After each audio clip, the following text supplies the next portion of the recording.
اور ایک قباحت جس میں ابھی بھی ہمارے سیاسی لوگ پھنسے ہوئے ہیں کہ وہ سارا سال سیاست کرتے ہیں.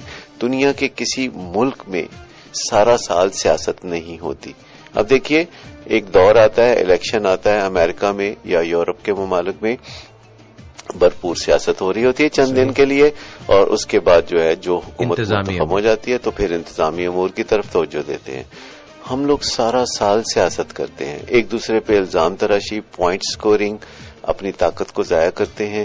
سیاستدان ہمیشہ ایک دوسرے کو کمزور کرتے ہیں. اب دیکھیے دوسرے جتنے بھی طبقے ہیں وہ ایک دوسرے کو اسٹرینگتھن کرتے ہیں، عدلیہ ایک دوسرے کو اسٹرینگتھن کرتی ہے. کوئی جج کسی جج کے اوپر کیچڑ نہیں اچھالتا، کوئی فوجی کسی فوجی کے اوپر کیچڑ نہیں اچھالتا، پولیس والا پولیس کے اوپر، بیوروکریٹ کسی پہ کیچڑ نہیں اچھالتا. اگر کیچڑ کوئی اچھالتا ہے تو سیاستدان پہ اچھالتا ہے. پارٹی بازی ہے، تو اس کی ضرورت نہیں ہے. آپ بتائیے کہ آپ کتنے اچھے ہیں، آپ بتائیے آپ کے گن کیا ہیں.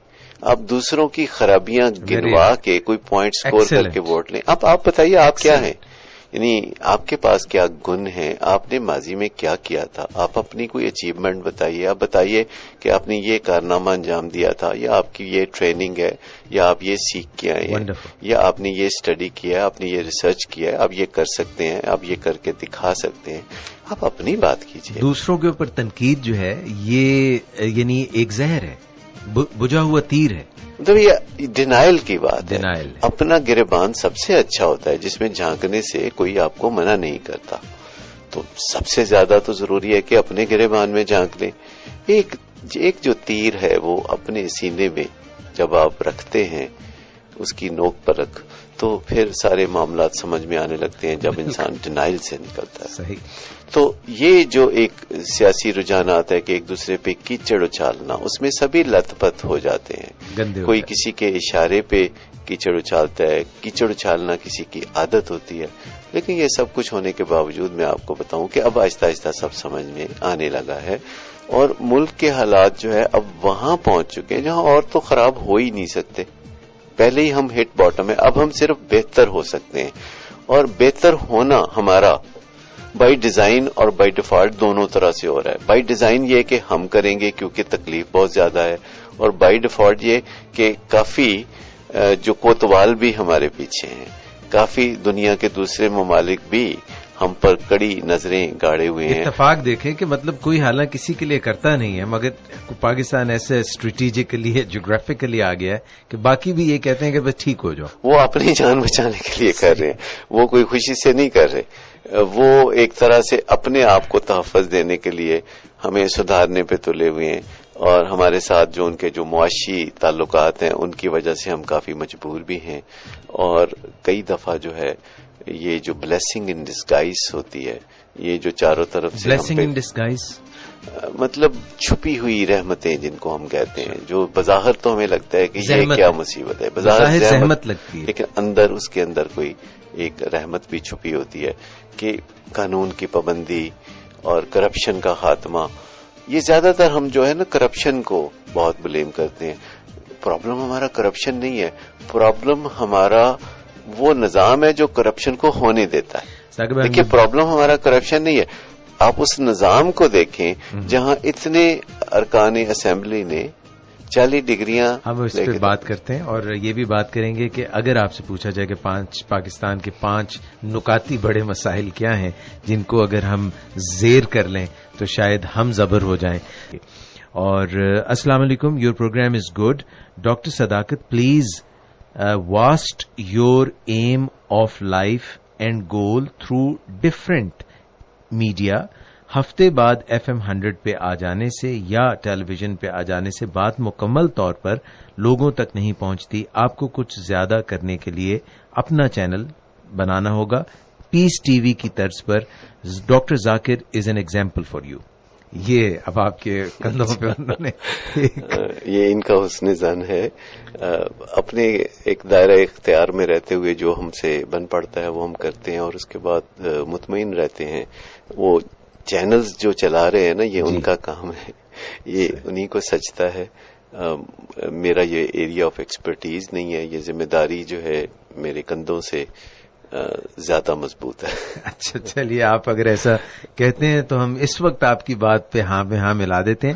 ویسے میرا بھی یہ دل کرتا ہے کہ ڈاؤن دا لائن جب آپ محسوس کریں کہ یہ ہو سکتا ہے تو یہ اس میں کوئی اچھی بات ہی ہے. قباحت والی بات کوئی نہیں، لیکن آپ کا ایک اپنا ایریا آف ایکسپرٹیز ہوتا ہے، یا جو چیز آپ کا پیشن ہوتا ہے، تو آپ اس میں جب چل رہے ہوتے ہیں. میرا پیشن تو سوچنا ہے، مطلب وہ کچھ نہ کرنا ہے.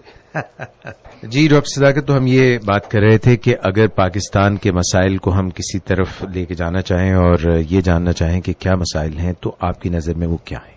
اہم ترین 5 مسائل کیا ہو سکتے ہیں؟ دیکھیے، میں یعنی کم سے زیادہ کی طرف سفر کرتے ہوئے جی 5 مسائل کی جو یعنی پہلے چھوٹے اور پھر بڑے مسائل. تو ہمارا جو سب سے کم مسئلہ ہے وہ لوڈ شیڈنگ ہے. اچھا. اور اس کے بعد میں سمجھتا ہوں کرپشن کا جو دورہ ہے یہ ایک ہمارا مسئلہ ہے. جی. پھر مہنگائی ایک بہت اس سے زیادہ بڑا مسئلہ ہے. دہشت گردی پھر اس سے بھی زیادہ بہت ایک پرومیننٹ مسئلہ ہے.